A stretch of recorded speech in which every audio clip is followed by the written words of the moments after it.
Iran inasema imepiga shabaha 150 nchini Israel katika operesheni yake iliyoanzishwa siku ya Ijumaa usiku iliyofahamika kwa jina la Operesheni ya Ahadi ya Kweli nambari 3.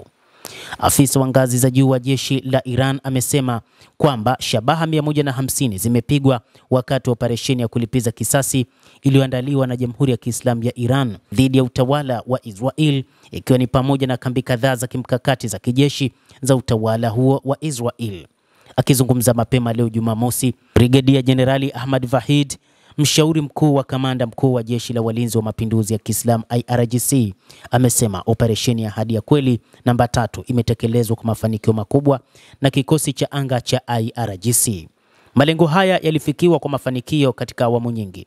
Brigedia Jenerali Vahid, ambaye aliwahi kuwa waziri wa mambo ya ndani katika utawala wa rais aliyeuawa marehemu Ibrahim Rais, alisema afisa huyo aliorodhesha baadhi ya shabaha zilizopigwa kuwa ni pamoja na kambi za ndege za kijeshi za Nevatim na Ofda zilizopo katika maeneo ya kaskazini, kati na kusini mwa maeneo yanayokaliwa kwa mabavu ambayo ni ya Palestina, lakini pia na maeneo ya ndani kabisa mwa Israel, ikiwa ni pamoja na maeneo ambayo ni pamoja na ofisi za Wizara ya Ulinzi. Kadhalika, Brigedia Jenerali Vahid ameongeza kuwa operesheni hiyo imetoa pigo kubwa kwa utawala wa Israel na kudhihirisha maonyesho makubwa ya nguvu, na kusisitiza kwamba hujuma hizo zinaweza kufanyika tena iwapo italazimu.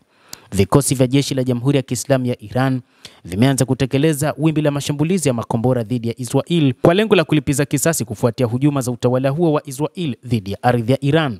Awamu ya 3 ya operesheni ya kijeshi ya kulipiza kisasi ya Iran ni operesheni ya Ahadi ya Kweli namba 3. Ilianza mwendo wa saa 7:30 usiku wa kuamkia leo kwa saa za Iran, baada ya awamu 2 zenye mafanikio ambapo maeneo mengi ya kimkakati ya Israel yalilengwa.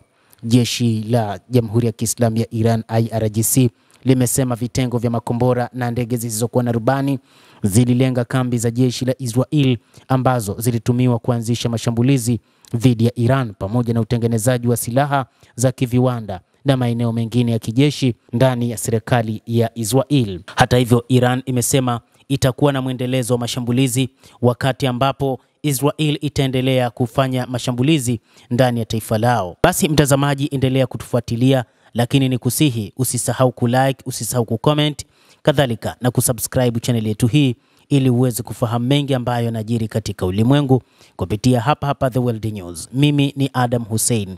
Endelea kuwa nasi wakati wote, endelea kutufuatilia.